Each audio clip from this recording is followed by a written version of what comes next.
Good evening. This is a permanent municipal building committee meeting for October 12th. First thing on the agenda, we have a warrant and there's no warrant available for tonight.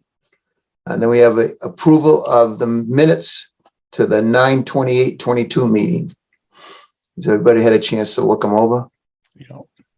Yeah. And Steve, you did some corrections on that, didn't you? Yes, I did. Yeah. Sorry, just a few corrections, so they've been modified. Yeah. Okay. I'll make a motion to approve the minutes as modified. I'll second. We have a motion and a second. Roll call. Bartlett, Bartlett, yes. Stacy, Stacy, yes. Steve, Yes. Brian. Yes. Brian's breaking up. I think we got everybody. Myself, yes. No, Judy's not. The next thing on the agenda is an update of the Shaker Lane feasibility study, and Steve Mark did that at the last meeting, and there's nothing new on it. Next is the library update. Brian? Yep, thanks, Bob. I know you were out on site yesterday. We were both expecting our delivery. Most of it came today. So currently, for a solar panel update, we had a crew on site yesterday. We had a lift delivered yesterday. We had the panels delivered today. And according to the project team, they should have both arrays and panels and optimizers installed on the roof by the end of the week. They will pull their wires through the penetrations that we did with the original construction and have that pulled down into the electric room in the basement. What we're waiting on currently is the inverters to switch the DC power over to AC, and those are currently on order. We had some lead time issues. We're hoping to have them installed within a month and a half. And then after that month and a half, we would have, there's quite a few dominoes to fall. Once those get installed, the local inspectors will inspect, the engineers of record will inspect, the commissioning agent will do his commissioning activities, and then at that point, the original architect for the library design team can submit his lead submission. And then at that point, depending on what lead certification we get, the town would be entitled to an additional grant coming from the MBLC. So that's where we stand on the solar panels to continue with the MBLC, and we've been working with the director on the final report. Hope to have that done by this week. That will be submitted to the MBLC. I had a meeting with them last week. They told me that turnaround for payment is a couple days after audit. So the hope would be that the town of Littleton would receive their $1 million final payment for the state grant by the end of the month. So that's a positive thing. And then we would not have to do any more reports to the state. And we would be closed out from the grant program at that point. Brian, this is Steve. Yep. Excuse me. Will that system be integrated into the building management system? The solar panel system? Yeah. We're still kind of working with that on what type of front end it will. And then currently the project that we have for the solar panels is not to integrate it, but that leads me to, I had a meeting with the trustees and the BMS contractor from the original contract, and he's going to do some tweaking to the BMS system in order to make the building more efficient. And I think once our solar panels are installed, we can engage with them about any integration so that it's all on the same front end. The contractors worked with LELD about the metering and what we'll have for readings. So we'll work with the controls contractor once things get installed for integration. Okay, thanks. There's been a couple minor warranty issues, one being on the elevator. There had been some leaking and that was affecting inspections going forward. Fortunately, I got in touch with the contractor today, who we had to do some we had to do some light pushing on the elevator contractor. They'll be out there next week to replace the parts under a warranty. So that's where we stand right now. The hope is that the solar panels are up and operating and commissioned by the end of the year and generating power for the facility. There's one thing in speaking with the trustees that I wanted to bring to the PMBC is the funding for this project was a little unique in that the town was put up to the 14.6 budget, and the trustees had promised any overages up to the 15 million at that point. So there are some things that they have been asking to do and have approved on their end, and I wanted to just at least bring up to the PMBC to have a PO generated for this work. Ultimately, there'll be a reconciliation with the town accountant to determine what the amount is that the trustees will be owing. But that work is going to be the added proposal from the BMS contractor, so that he can do scheduling, and ultimately this will pay for itself as it's going to make the building more efficient. It's going to make there additional zones and make the building operate a little bit more directly with the way that Sam and his staff use the building. So there'll be different zones that won't be turning on at certain times, therefore allowing energy to be conserved.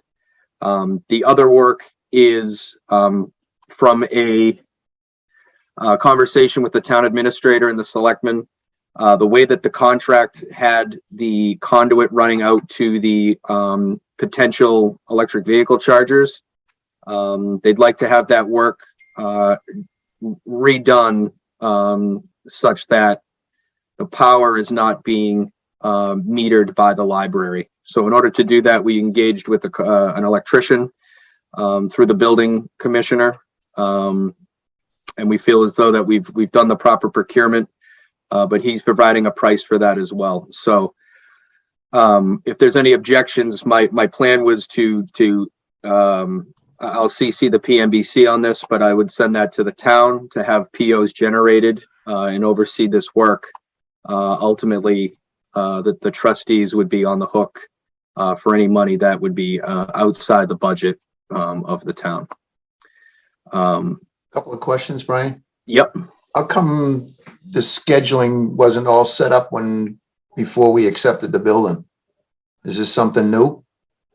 So it's outside of the sequence of operations that was put in by the engineer. So the engineer had probably a little more simplistic system and sequence in the building, with there being occupied and unoccupied times.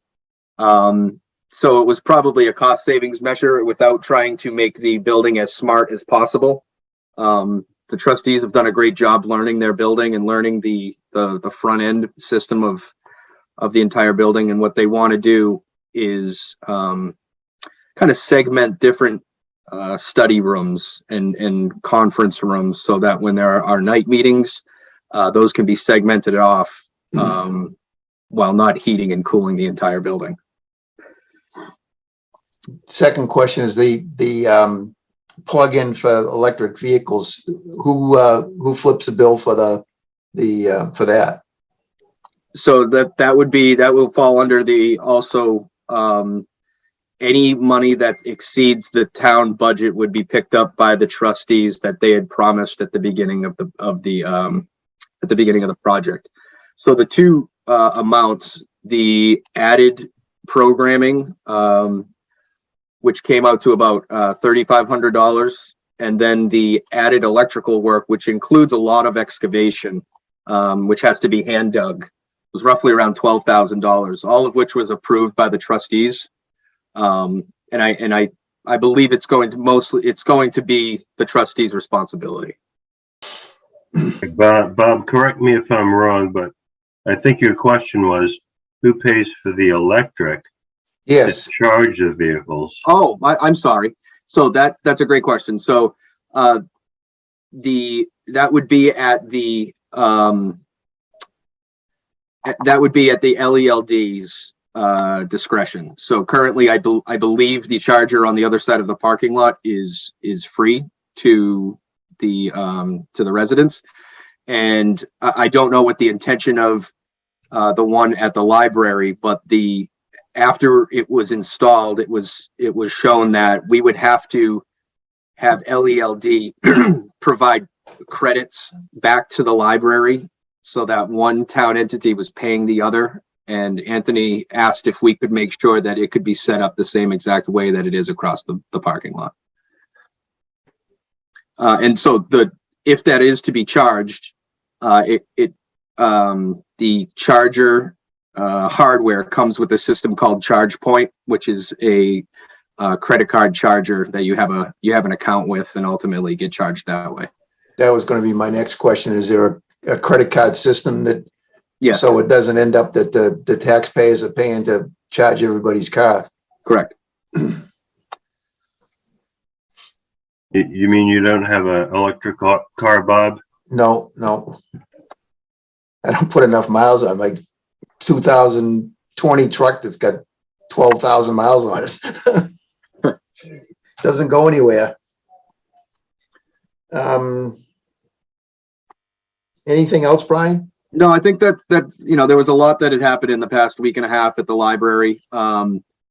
My hope is that by next meeting, we will have the arrays up on the roof. We will have things ready for installation. All warranty work will hopefully be completed at that point. And we'll just be waiting on the additional parts for the solar system and get us plugged in. So that's where we're at.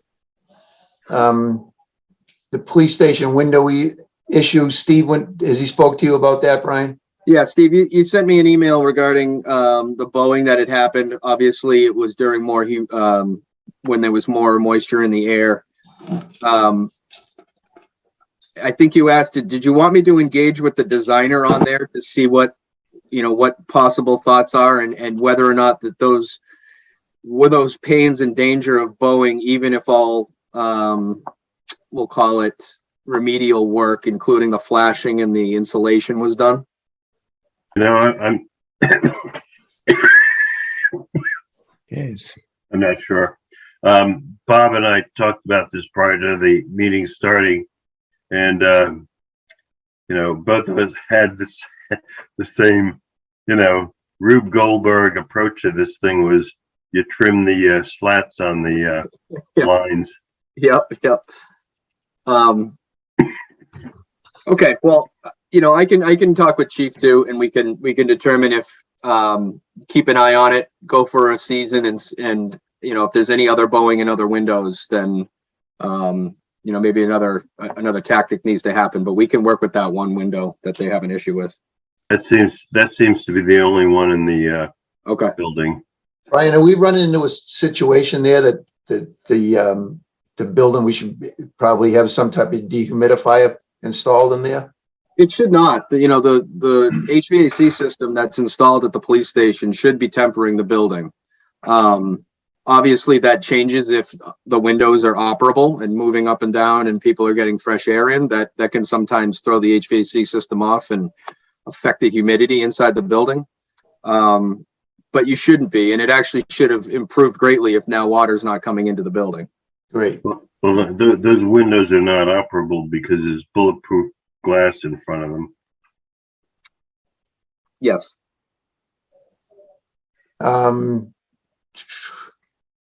Brian, a update on the high school roof, anything new? I don't have much, Bob. Only that I spoke with Rich, the PM from Russo Bar this morning, and just told him that we're looking to wrap that package up soon. So he doesn't have a whole lot to do. He only has to edit some of our front end specifications and a few of our details, and then package it up. So he was going to meet internally and give me a call back tomorrow and let me know when he thought was realistic to get that all ready for bid. Okay. Brian, Senior Center? Yes, for the senior center. So I've sent out a couple documents that we had sent out. We got our responses to our RFQs. I think I provided the update last week that we had a selection committee go through the documents and rank the construction managers as we received. We had 4 recipients come in.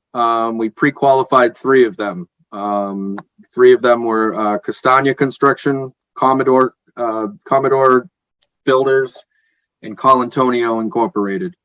We've sent the request for proposals out to all of the CMs, and we provided them with 1 addendum to date. That addendum is the proposed schedule from the architect, as well as the design documents, 100% DDs, to which that the CMs can start putting together their proposals with.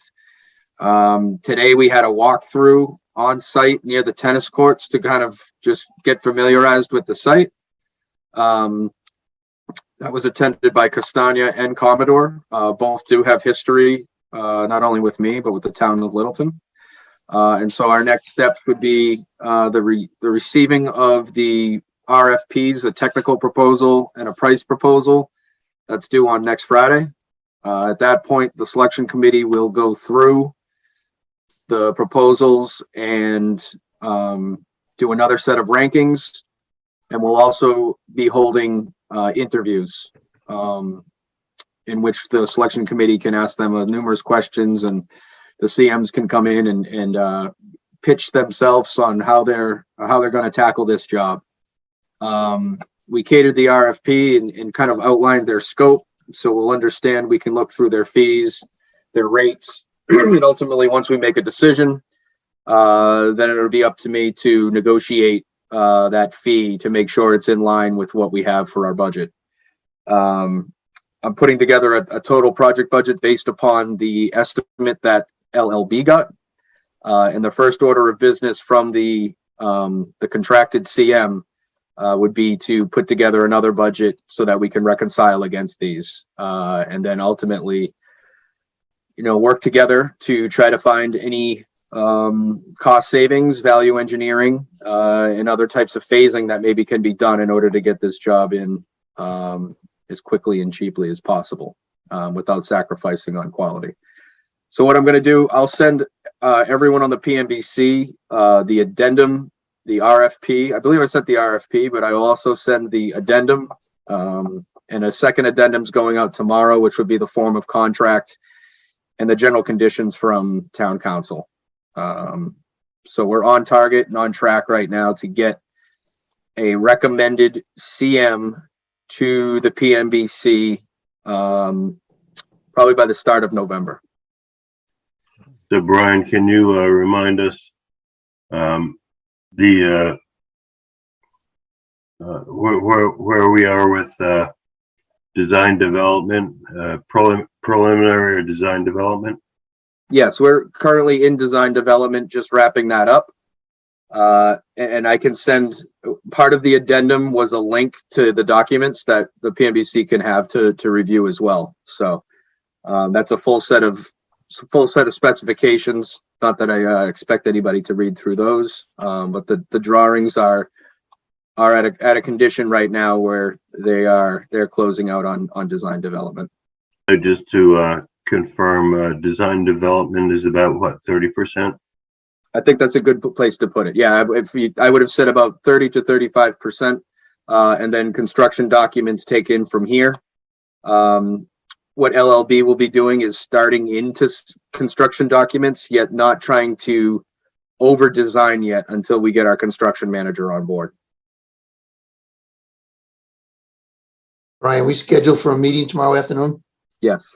2:00 still? Yeah, at that point, I'd like to go over the total project budget. I'd also like to go over who indeed is going to be part of the selection committee during the interviews, so that when we come to our next PMBC meeting, we can tell and you guys can vote on officially who's going to be the evaluation committee for that. Now, is Anthony still on board, or? So he excused himself from the review of the RFQs, but in a conversation with him, it sounded as if he wanted back in for some of the in-person evaluations. So I'll make sure we can talk about that tomorrow. We'll put it on the agenda for your next meeting, and you guys can determine who will be, if you guys are okay with expanding the selection team. It would be good to get that information a little bit in advance of the next meeting. Yes, that would be my plan since we meet Yeah. tomorrow. Can I just ask what you guys landed on for kind of the sustainability goals? I think you guys had discussed last week for the senior center. Yeah, for sure. So we met with the HVAC consultant and the electrical consultant, and he gave some of our ideas on what he felt was going to be some energy modeling for the building, the life cycling of the building, and ultimately what his recommendations were. In talking with Anthony and Mark Rambacher, we're currently in a stage of an all-electric building. That's what was proposed by the engineer of record. And we're going to continue down that route, at least until we get pricing and estimates from our construction manager. And then ultimately would bring back to the Pmbc if value cutting and adding any type of fossil fuels would counteract those pricing. But currently right now, the goals of the designer would be to get away from any type of fossil fuel burning, to have the building currently not only PV ready, but designing to have an array up on the roof. That would be, usually those are good alternates to have on the design, and you can pick them up if you can afford them at the bid time. Is that solar? Sorry, just to clarify, is that solar? Is that solar? Is that what you mean? Yeah, that would be a photovoltaic solar array. They did a feasibility study on that roof that they have proposed right now. Got an add-all, Brian? Not yet, but it could be once we get towards when we start shaping in this guaranteed maximum price. And then ultimately LOB will be showing us, any of the green products and sustainability goals that they're going to be hitting about what they're proposing for exterior materials and as well as interior finishes. So I assume geothermal is off the table. Per the working group, that's kind of how we put it. The upfront costs and the size of the parcel of land puts us in a pretty big disadvantage. And for the amount of money that was approved at town meeting, a geothermal system might blow the budget significantly out of the water. I did a 400 well system in Andover for the IRS building up there. Yep. And it's just, it was more of a, check the box type of thing, but it was totally ineffective.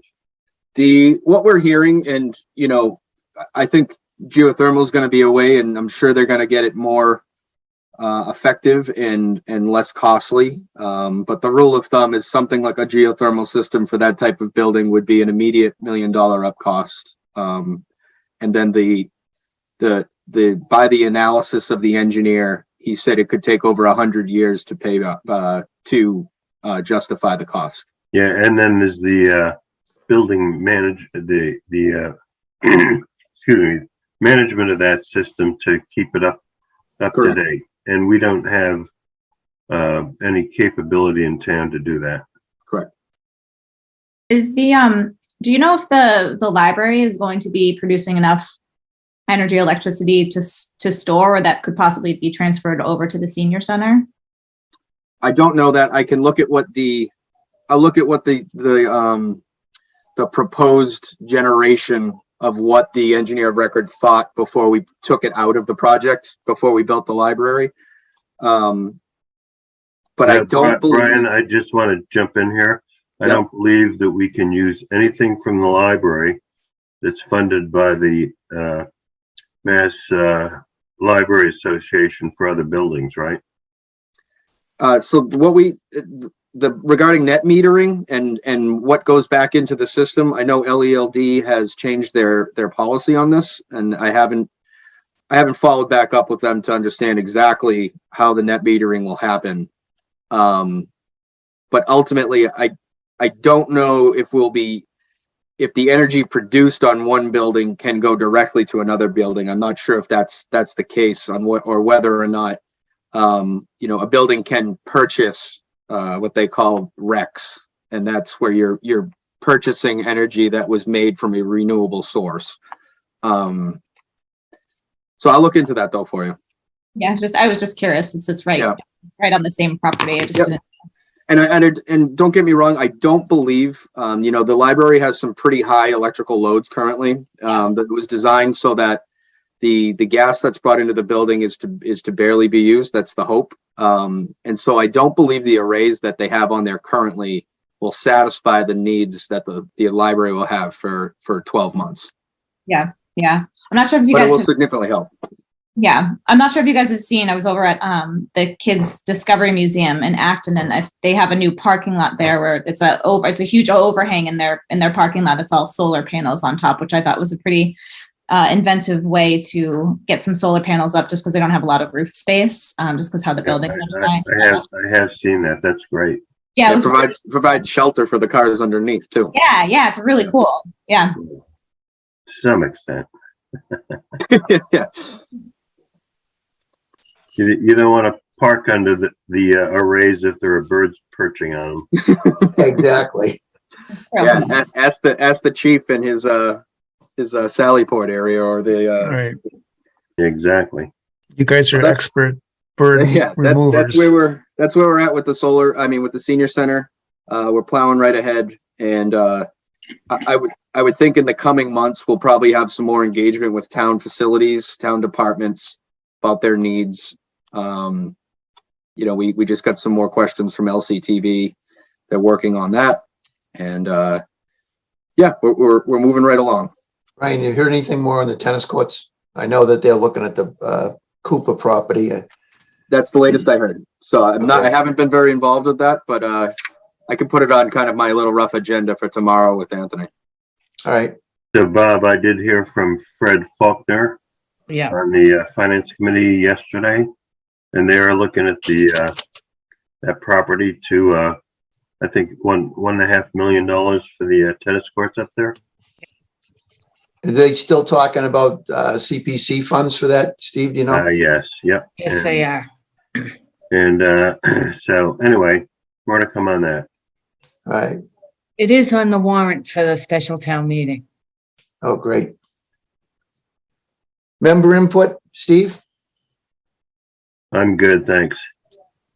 Who else? We got Bartlett, I'm good, thanks. Stacy, I'm all set. Thank you. Brian, All set. Thank you, Bob. and I'm all set. Motion to adjourn? Wait, So moved.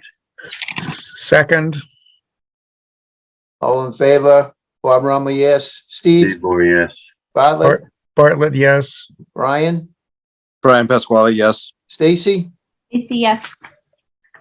thank you all. Thank Thanks. you. Thanks, Have bye. a good evening. Bye.